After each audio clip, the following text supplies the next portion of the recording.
Ет дегенде бет барма деп бекер айтпаған қазақ адам. Сүрленген ет. Ет жылқынікі. Және қазы. Енді картошка мен сәбіз өте витамин болып келеді асылғаннан кейін. Осылай етті турап жатырман. Ыстық енді бірден түсіргеннен кейін желіктің бір бұрышы ішінде желік майы бар. Енді қазір қазының екінші бөлігін турайман. Осылай тураймыз, қазір ыстық болып тұр. Бірден түскеннен кейін қазы да жақсы екен, қатты майлы емес. Тұзы мен бұрышы чесногы өте жақсы үйлескен.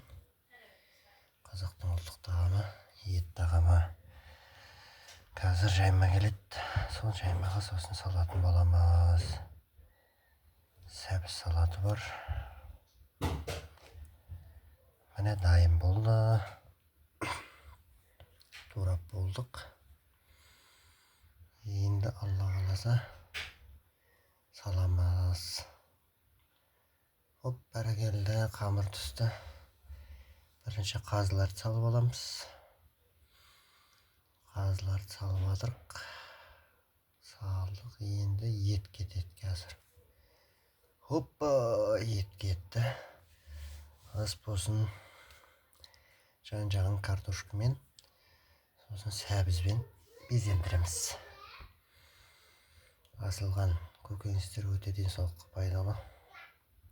Және де етпен ас қорыту жүйесіне де жақсы.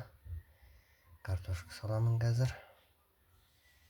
Міне, қазақтың ұлттық тағамы ет. Ет дегенде бет барма деп.